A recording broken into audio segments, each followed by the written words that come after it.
നമസ്കാരം. ശ്രീനിവാസിന്റെ സംസ്കാര ചടങ്ങിലെ സുനിൽ സ്വാമിയുടെ സാന്നിധ്യം എന്തുകൊണ്ടും ഒഴിവാക്കേണ്ടതായിരുന്നു. കുടുംബത്തിന്റെ അനുവാദമില്ലാതെയാണ് ഇയാൾ ചടങ്ങുകളുടെ നിയന്ത്രണം ഏറ്റെടുത്തത്. നിരവധി തട്ടിപ്പ് കേസുകളിൽ പ്രതിയാണ് സുനിൽ സ്വാമി. ഇയാളെക്കുറിച്ചുള്ള സംവിധായകൻ പി.ജി. പ്രേംലാലിന്റെ കുറിപ്പും ചർച്ചയാവുകയാണിപ്പോൾ. പിടിച്ചകത്തിടണമെന്ന് ശ്രീനിവാസൻ പറഞ്ഞ ആൾ ദൈവങ്ങളുടെ കൂട്ടത്തിൽ ഒരാളാണ് സുനിൽ സ്വാമി എന്നാണ് പ്രേംലാൽ പറയുന്നത്. തന്റെ സംസ്കാര ചടങ്ങിൽ അതേ വ്യക്തി കാർമികനെ പോലെ അരങ്ങേറുമെന്ന് ശ്രീനിയേട്ടൻ സ്വപ്നത്തിൽ പോലും കരുതിയിരിക്കില്ലെന്നും പ്രേംലാൽ പറയുന്നു.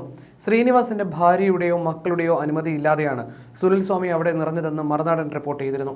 മലയാളികളുടെ പ്രിയ നടൻ ശ്രീനിവാസിന്റെ അന്ത്യകർമ്മങ്ങൾക്കിടയിൽ നടന്ന ഒരു അനാവശ്യ ഇടപെടൽ വലിയ വിവാദമായിരുന്നു. എല്ലാത്തരം ആൾ ദൈവങ്ങൾക്കും ആത്മീയ തട്ടിപ്പുകൾക്കുമെതിരെ ജീവിതകാലം മുഴുവൻ ഉറച്ച നിലപാടെടുത്ത ശ്രീനിവാസിന്റെ അന്ത്യകർമ്മങ്ങൾക്ക് തട്ടിപ്പ് കേസുകളിൽ പ്രതിയായ ഒരാൾ നേതൃത്വം നൽകിയെന്നത് ഏവരെയും ഞെട്ടിക്കുകയാണ്.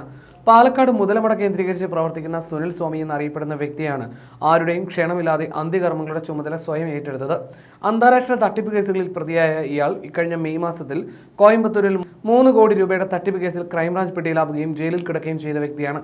സാംസ്കാരിക കേരളം ഏറെ ബഹുമാനിക്കുന്ന ശ്രീനിവാസിന്റെ സംസ്കാര ചടങ്ങുകൾ നടക്കുമ്പോൾ കുടുംബാംഗങ്ങളുടെയോ ചലച്ചിത്ര പ്രവർത്തകരുടെയോ അനുമതിയില്ലാതെ സുനിൽ സ്വാമി ഇവിടേക്ക് ഇടിച്ചു കയറുകയായിരുന്നു. പ്രേംലാൽ എഴുതിയ കുറിപ്പ് ഇങ്ങനെ: ഒരിക്കൽ ശ്രീനിയേട്ടനോടൊപ്പം കണ്ടനാട്ടെ വീട്ടിലിരിക്കുമ്പോൾ കേരളത്തിൽ പെരുകി വരുന്ന ആൾ ദൈവങ്ങൾ സംസാര വിഷയമായി. 2008 VSന്റെ കാലത്ത് സന്തോഷ് മാധവനിൽ തുടങ്ങി ചില ആൾ ദൈവങ്ങളെ പിടിച്ചകത്തിട്ട ധീരത പിന്നീട് വന്ന ഗവൺമെന്റുകളൊന്നും കാണിക്കാത്തത് കൊണ്ടാണ് നാട്ടിൽ വീണ്ടും ആൾ ദൈവങ്ങളുടെ ചാകരയെന്ന് ശ്രീനിയേട്ടൻ പറഞ്ഞു. മതങ്ങളെയും വിശ്വാസ കച്ചവടത്തെയും ഒക്കെ മുൻനിർത്തിയ ഒരു സിനിമ ശ്രീനിയേട്ടൻ എഴുതണമെന്ന് ഞാനും പറഞ്ഞു. ഒരു താരതമ്യം നടത്താൻ പറ്റുന്ന ഒരു ബാക്ക്ഡ്രോപ്പിൽ കഥ പറഞ്ഞാൽ നന്നായിരിക്കുമെന്ന് ശ്രീനിയേട്ടൻ പറഞ്ഞപ്പോൾ സ്കാൻഡിനേവിയൻ രാജ്യങ്ങളെ പോലെ മതവിശ്വാസികളുടെ എണ്ണത്തിൽ വലിയ കുറവ് വരുന്ന രാജ്യങ്ങളെക്കുറിച്ച് ഞാൻ സൂചിപ്പിച്ചു. അത് കൊള്ളാമല്ലോ എന്ന് ശ്രീനിയേട്ടൻ ചിരിച്ചു.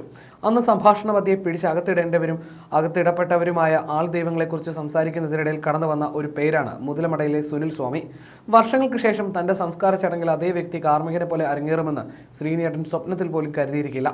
അന്ന് അവിടെ ദൃക്സാക്ഷിയായി നിൽക്കുമ്പോൾ ശ്രീനിയേട്ടൻ എഴുതാതെ പോയ ഏറ്റവും ട്രാജിക്കായ ഒരു സോഷ്യൽ സറ്റയർ രംഗം പോലെ ആ കാഴ്ച അനുഭവപ്പെടുകയുണ്ടായി.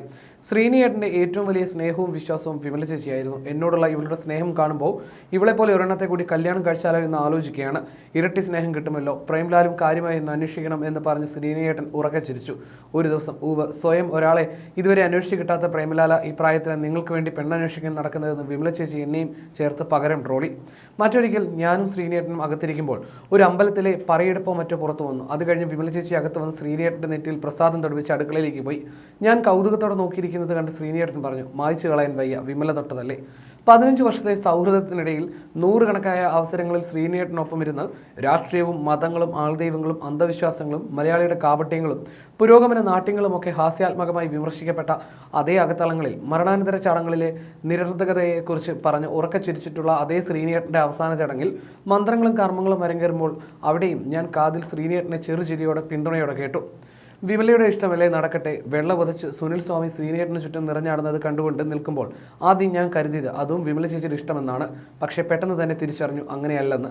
യഥാർത്ഥത്തിൽ ഇത്തരം മനുഷ്യരെ ശ്രീനിയേട്ടൻ മുമ്പേ മലയാളിക്ക് പരിചയപ്പെടുത്തിയിട്ടുണ്ട്. ഇത് ഞങ്ങളുടെ ഡെഡ് ബോഡിയാണെന്ന് അവകാശപ്പെട്ട് മൃതശരീരം ഏറ്റെടുക്കാൻ മത്സരിച്ച് ഇടിച്ചു കയറി വരുന്ന രാഷ്ട്രീയക്കാരെ സന്ദേശത്തിൽ നാം കണ്ടതാണല്ലോ. ഇത് രാഷ്ട്രീയക്കാരനായിരുന്നില്ല, മറിച്ച് ഒരു ഫ്രോഡ് സ്വാമിയായിരുന്നു എന്ന് മാത്രം. താൻ എഴുതിയ പഴയ രംഗത്തിലെ കഥാപാത്രങ്ങളെ വെച്ചുമാറി മൂകസാക്ഷിയായി കിടന്നു തൻ്റെ അവസാന രംഗത്തിൽ ശ്രീനിയേട്ടൻ. ലോകത്തെ ട്രോളി സ്വയം ട്രോളിയും ഒരു ജീനിയസിന്റെ സാറ്ററിക്കൽ ലാസ്റ്റ് ഷോട്ട് എന്നും അദ്ദേഹത്തിന്റെ കുറിപ്പിൽ പറയുന്നു. വാരിയർ ഫൗണ്ടേഷൻ എന്ന ചാരിറ്റബിൾ ട്രസ്റ്റിനെ 25 കോടി രൂപയുടെ വ്യാജ ചെക്ക് നൽകി കബളിപ്പിച്ചതും 1.5 കോടി രൂപ തട്ടിയെടുത്തതും ഉൾപ്പെടെ നിരവധി കേസുകൾ സുനിൽ സ്വാമിക്കെതിരെ നിലവിലുണ്ട്. RBIയിൽ നിന്ന് 3000 കോടി രൂപ തനിക്ക് അനുവദിച്ചിട്ടുണ്ടെന്ന് വിശ്വസിപ്പിച്ച് പലരിൽ നിന്നായി കോടികൾ തട്ടിയെടുക്കുന്നതായിരുന്നു പ്രധാന രീതി. ഇത്തരത്തിൽ ക്രിമിനൽ പശ്ചാത്തലമുള്ള ഒരാൾ ശ്രീനിവാസിന്റെ അന്ത്യകർമ്മങ്ങൾക്ക് കാർമ്മികത്വം വഹിച്ചത് അദ്ദേഹത്തിന്റെ ആത്മാവിനോട് ചെയ്യുന്ന ക്രൂരതയാണെന്നും സോഷ്യൽ മീഡിയയിലും മറ്റും വ്യാപകമായ പ്രതിഷേധമുയരുന്നു. ചടങ്ങുകൾക്കിടയിൽ മാധ്യമങ്ങളുടെയും വിശിഷ്ടാതിഥികളുടെയും സാന്നിധ്യം മുതലെടുത്ത് കുടുംബത്തിന് നോ പറയാൻ കഴിയാത്ത സാഹചര്യം സൃഷ്ടിച്ചാണ് സുനിൽ സ്വാമി ഈ മുതലെടുപ്പ് നടത്തിയത്. പ്രശസ്തരായ വ്യക്തികൾ മരണപ്പെടുമ്പോൾ അവിടെ ഓടിയെത്തി ചടങ്ങുകളിൽ മുൻപന്തിയിൽ നിന്ന് മൈലേജ് ഉണ്ടാക്കുന്നത് സ്ഥിരം രീതിയാണെന്നും ആരോപണമുണ്ട്. ഈ സംഭവത്തിൽ ശ്രീനിവാസിന്റെ മകനും നടനുമായ ധ്യാൻ ശ്രീനിവാസിന്റെയും കുടുംബത്തിന്റെയും നിലപാടും ഇപ്പോൾ ശ്രദ്ധേയമാകുന്നുണ്ട്.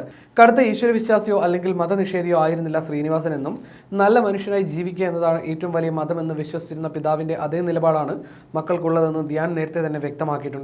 അന്ത്യകർമ്മങ്ങൾ ഉണ്ടെങ്കിലും ഇല്ലെങ്കിലും തങ്ങൾ അച്ഛന് വിട നൽകുന്നത് ഹൃദയത്തിൽ നിന്നാണെന്നും ചടങ്ങുകളേക്കാൾ അച്ഛൻ പുലർത്തിയ ആദർശങ്ങൾക്കാണ് പ്രാധാന്യമെന്നും ധ്യാൻ വിശ്വസിക്കുന്നു. ജീവിതകാലം മുഴുവൻ ആൾ ദൈവങ്ങളെയും ആത്മീയ തട്ടിപ്പുകളെയും പരിഹസിക്കുകയും എതിർക്കുകയും ചെയ്ത ശ്രീനിവാസിന്റെ അന്ത്യകർമ്മങ്ങൾക്ക് തട്ടിപ്പ് കേസുകളിൽ പ്രതിയായ ഒരാൾ കാർമ്മികത്വം വഹിച്ചത് വിരോധാഭാസമായി പലരും ചൂണ്ടിക്കാണിക്കുന്നു.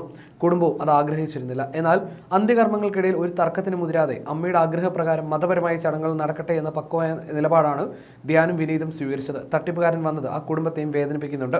ശ്രീനിവാസിന്റെ ഭാര്യയുടെ ആഗ്രഹപ്രകാരമാണ് മതപരമായ ചടങ്ങുകൾ തീരുമാനിച്ചത്. ഇതിനുവേണ്ടി കർമ്മികളെയും കൊണ്ടുവന്നു. ഇതിനിടയിലാണ് എല്ലാ ഉത്തരവാദിത്വവും ഏറ്റെടുത്ത് സുനിൽ സ്വാമി വന്നത്.